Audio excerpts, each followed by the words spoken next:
Hello, everybody, and welcome back to the A-Side. I am your host, Riley, and I'm sorry, Kate Bush fans.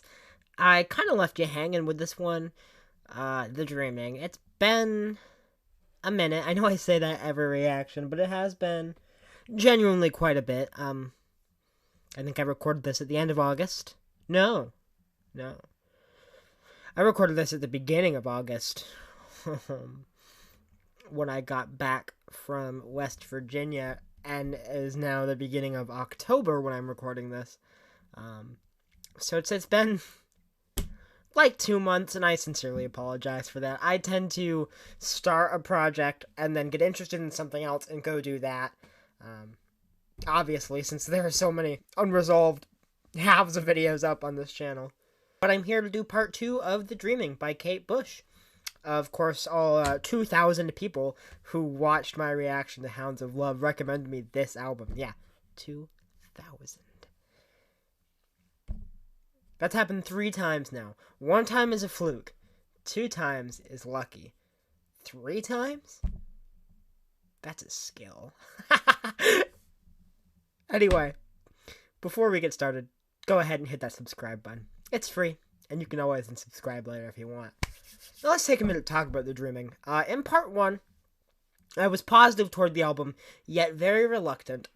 I praised it for its lyricism, yet wasn't necessarily huge on a lot of the production and sound choices. Well, a lot of you will be happy to hear that upon re-listening, and spending more time with the first half of this record, I've come to really like it and really appreciate it.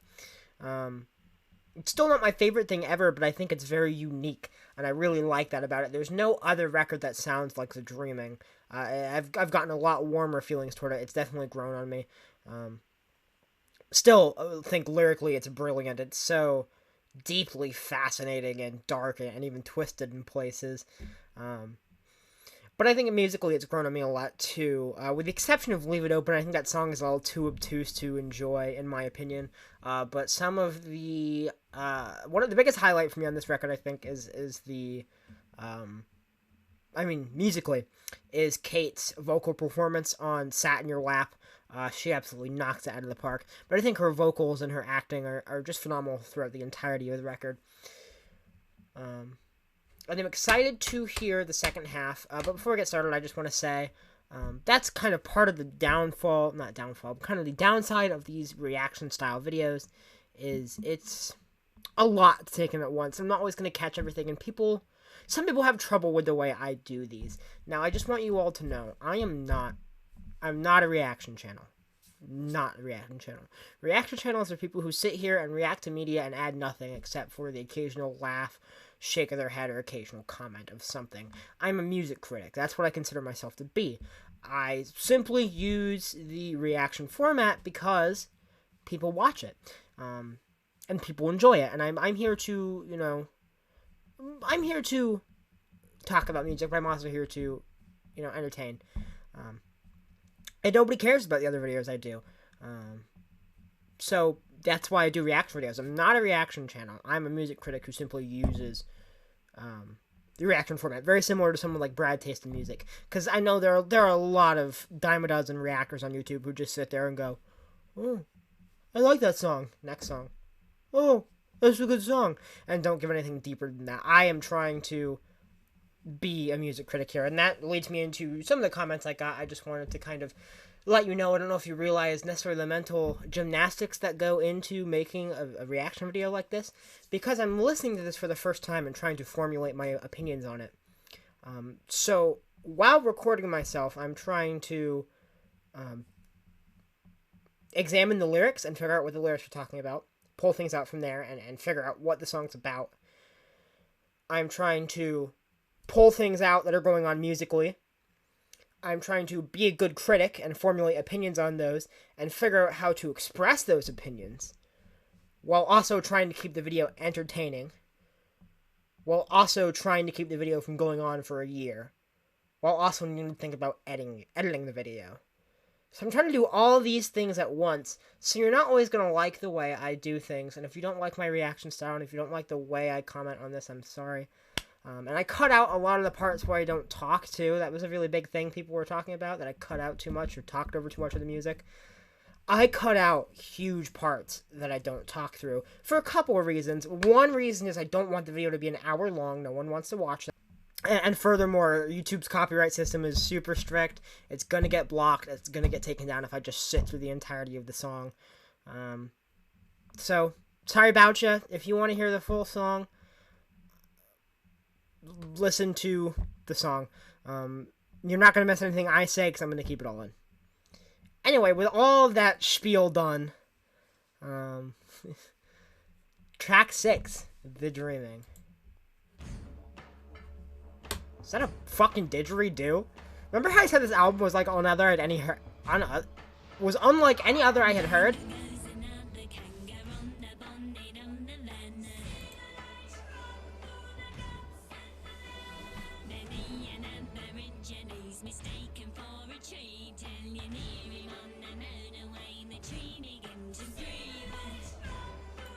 Why does she kind of sound like Maddie Healy low-key?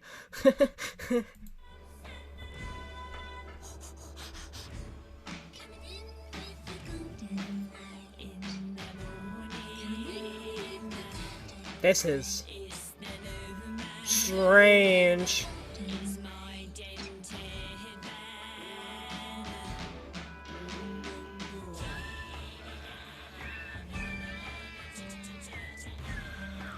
That theremin's really cool, the electro theremin sound.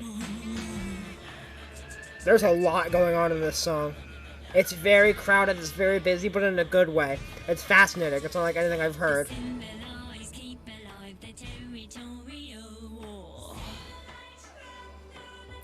I don't know how I feel about this accent, though.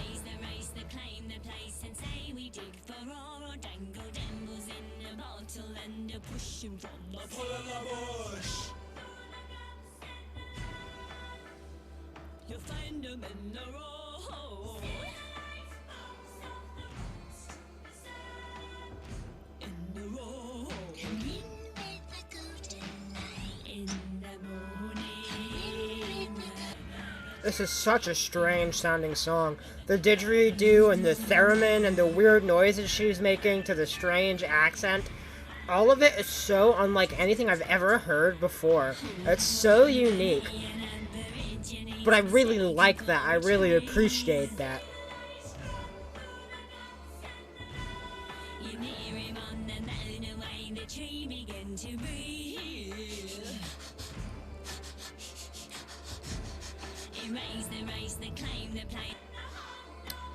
What if this song is about imperialism? Just that's kind of the vibe I'm getting. Almost like imperialism through the eyes of an Australian Aboriginal. Especially with like the line, dangle devils in a bottle and push them from the pull of the bush. I'm not quite sure about Australian history, but I know in American history it was very common for them to, for the Europeans and then later Americans to give the natives alcohol because they had no immunity built up to it, so they would drink it and they'd get really drunk really fast and get like kind of super addicted to it and would kind of make things fall apart and make it easier for them to conquer. I would assume that's something the British would continually do and probably did to the Aborigines in Australia. I'm just kind of getting that vibe talking about the Aborigines mistaken for trees, erase the race that claim the place and say we dig for ore. I have a feeling the song is about, I would assume, British colonialism, and not colonialism necessarily, but imperialism in, well, I guess colonialism too. Because Australia was after the revolution, because they couldn't send their prisoners to Georgia anymore. Let's go America. So yeah, I'm a history major. I study history at college, so this is right up my alley. And I think it's a very fascinating thing to take on. And that would explain the kind of dark forebodingness of this chaotic song. And of course the Aborigine, the didgeridoo is an Aborigine instrument.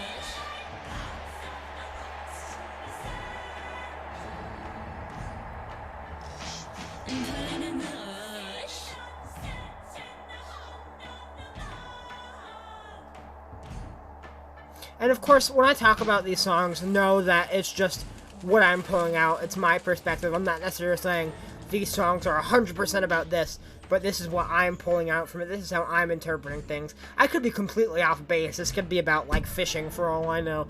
But from the lyrics, first time hearing this, and for what I know about history and politics, this is what I'm pulling out of this. So I don't need to justify myself to you people. That was a fascinating song, though.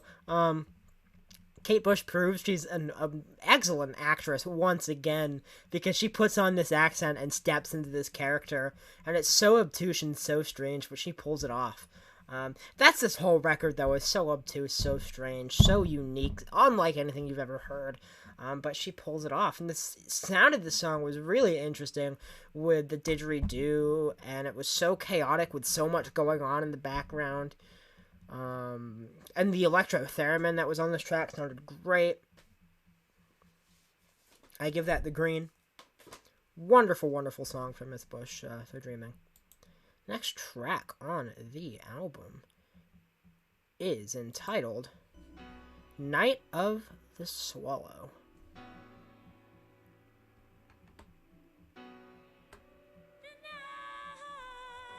That rasp in her voice was interesting. Ooh. Some texture.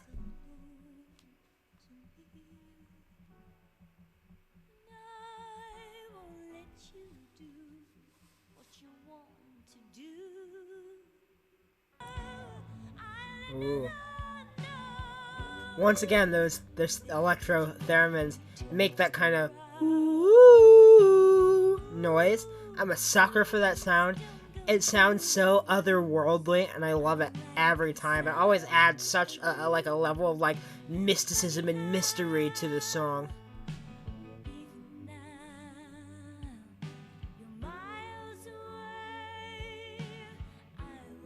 It's also got that, like, weird bassy synthy sound that I think has become pretty synonymous with Kate Bush for me. It's been used on this before. It was used on Hounds of Love. That whoa right there. I'm not exactly sure what it is. I'm not a fucking musicologist, but it sounds cool. Remember how, like, 10 minutes ago I was saying I was a music critic? Ooh. That's really cool.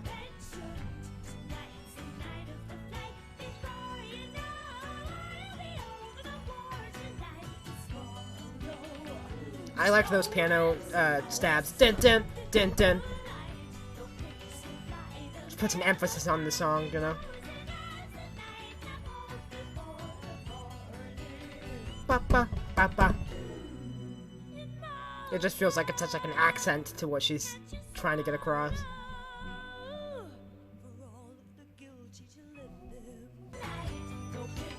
That instrument there, I'm not gonna go ahead and say what I think it is, because I'm not sure. Giving me bagpipe vibes, but I don't think it's a bagpipe. Sounds really nice. Like I said, I sound like a broken record. Very unique, very interesting. Unlike anything I've heard before.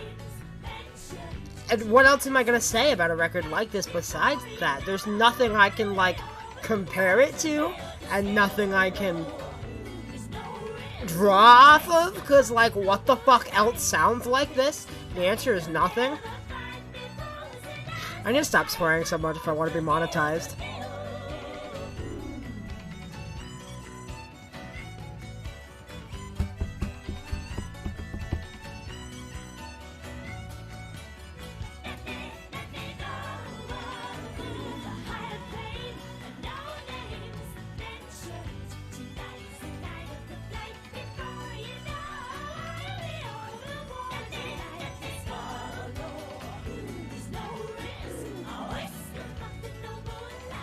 Such an amazing vocalist.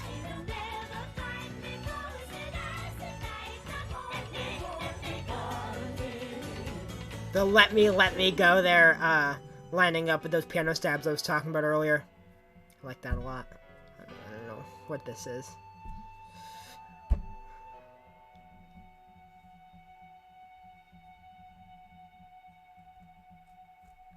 Didn't really pick up on anything lyrically there. I was just kind of... I fell into the vibe a bit of the song, and that's not a bad thing. And I think that's, I'm not always going to pull out the lyrics, because in this song I fell into the vibe. I got kind of captured by it. And was just hooked to listening and getting the sound. And I thought that song sounded fantastic. So Night of the Swallow gets their green. Yeah, this record really ended up impressing me a lot more than I initially thought it was. At first, I was like, what are you guys talking about here? But after coming back to the first half and having more warmer thoughts to it, now hearing the second half, hearing the rest of the creative vision, I can definitely see why so many people adore this album so much and why it's come to be held as such the kind of cult classic it is, and why, I think from the outside looking in, people talk about Hounds of Love, but it seems that within the kind of community of Kate Bush fans, the kind of true Kate Bush fans would hold up The Dreaming as her best record, at least from what I've seen in the discussion in my comments. And I can definitely see why it's a very bold statement of a record. That being said, next track, All the Love. All of the love! The first time I died was in the arms of good friends of mine.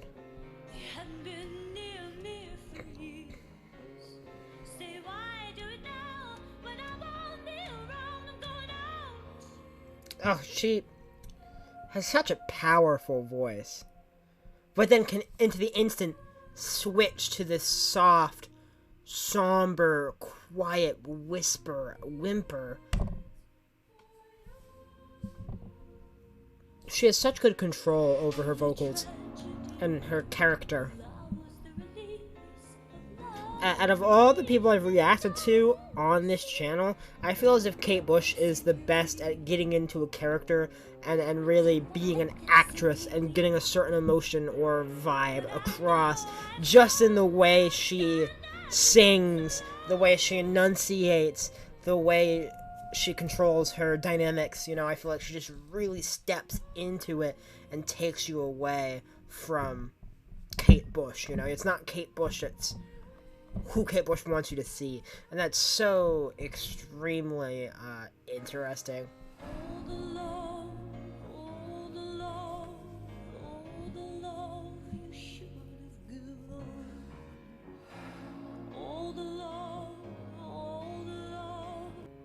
There's that bass again.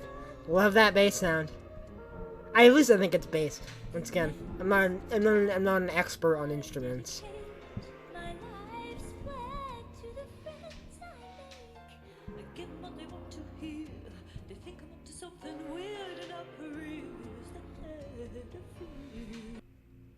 I needed you to love me too. I wait for your move. Ouch. All the love, all the love, all the love you should have given.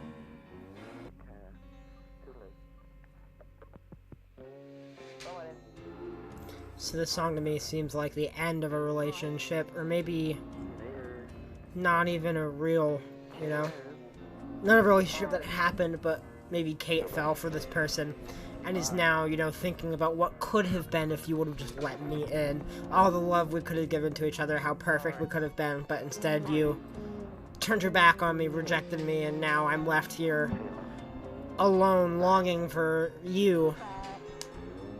The next time I dedicate my life's work to the friends I make, I give them what they want to hear.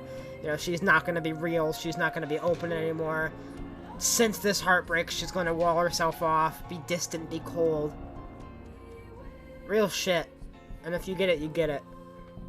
If you don't, you don't, and you're lucky. Anyway. Yeah, All the Love, really emotionally powerful kind of song. Without being necessarily a deep or grand statement. It wasn't some political statement like The Dreaming, and it wasn't some philosophical kind of statement about like happiness and social constructs like Sat in Your Lap. Rather, it was just kind of a from the heart song about heartbreak and emotion, and it's a nice change of pace, honestly. And I'm gonna give All the Love the green, not only because I feel it, man, but just because it's interesting the range she's showed on this record thus far. As a lyricist. I mean, of course, as a musician, like, what the fuck have I listened to? It's been wild. But also as a lyricist and as a storyteller. I'm very impressed by Kate Bush, honestly. She's so talented. Houdini, track 9.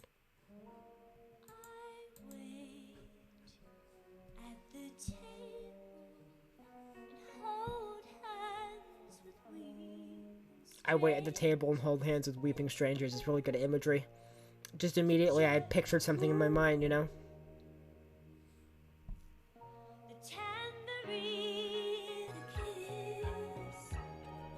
That's so pretty. Those piano notes.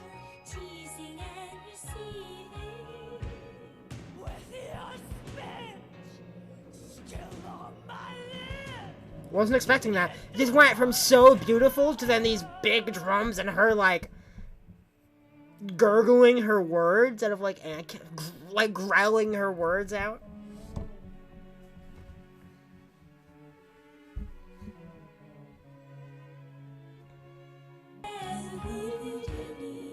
Those vocals are beautiful.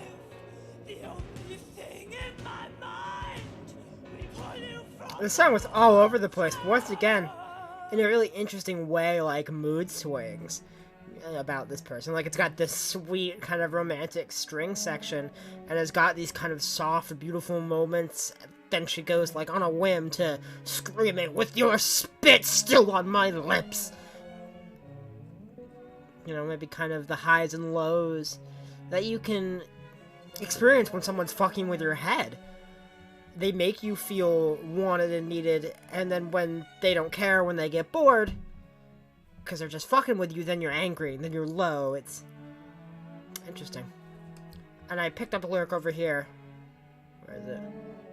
I want this man to go away now. Like, she just wants it to be done, over with. Like, stop torturing me, stop putting me through this, stop fucking with my head. Which, fascinating. Once again, what yours truly is pulling out.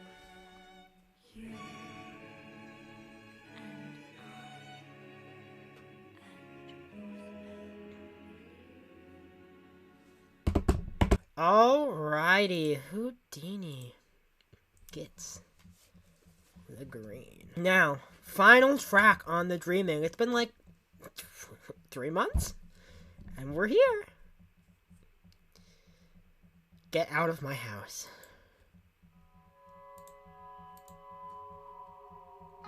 Hee-haw, hee-haw, hee-haw!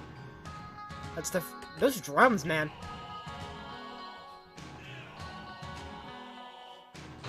When you left the doors, you paused in the doorway.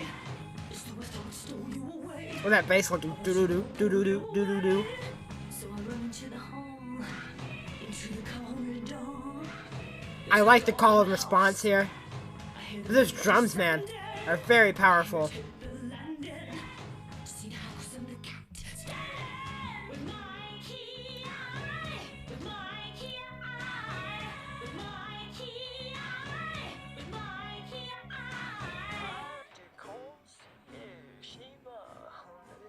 French.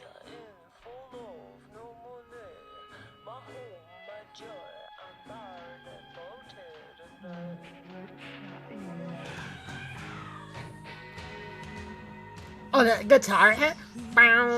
That's so cool.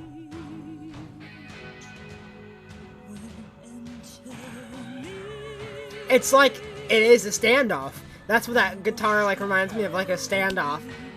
Like, these two people are in an impasse. Like, she's like, get out of my house. This person's like, no.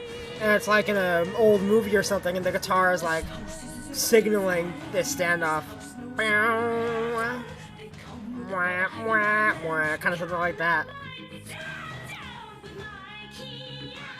Her vocals are so intense and passionate. They just blow me away.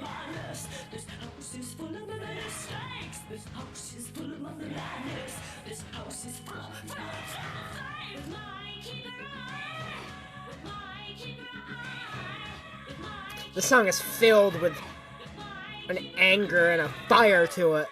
that I love. It's blowing me away.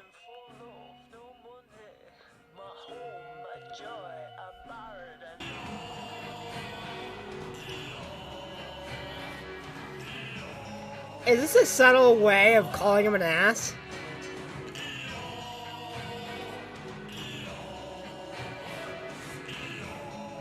That's kind of funny.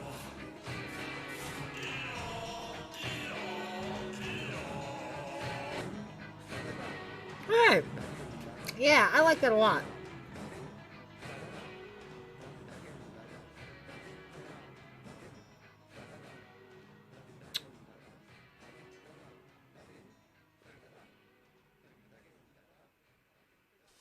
So, on Get Out of My House, Kate brings an extremely fiery passion and anger um, to her vocal performance, and it really just blew me out of my socks. And I can say that because I'm actually wearing socks for once. Because it's cold out. Anyway, that's The Dreaming, boys and girls. Did I give that a rating? Dead of My House gets the green. And that's The Dreaming. The Dreaming is an interesting album. Kate Bush's first, where she entirely self-produced it. And you can tell that her ambitions were grand.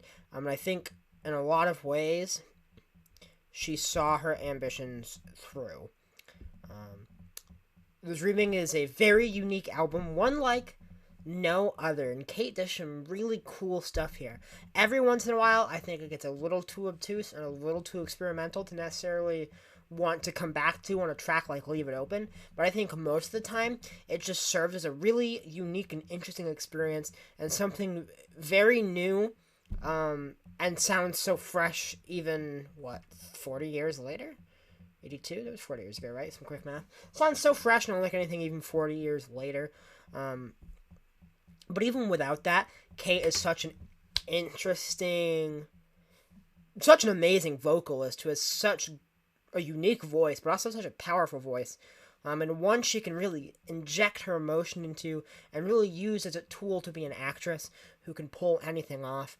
And lyrically, she's amazing as well, asking some really deep questions about things like philosophy, and the idea of trying to attain happiness, and what is happiness, and what society pushes you to view happiness as on a track like Sat in Your Lap, or kind of talking about the idea of war and an us or them mentality and a kill or be killed mentality on something like Pull Up the Pin. Kind of some philosophical, deeper questions like that, but can also tackle things like political issues or historical issues like colonialism and imperialism on something like The Dreaming.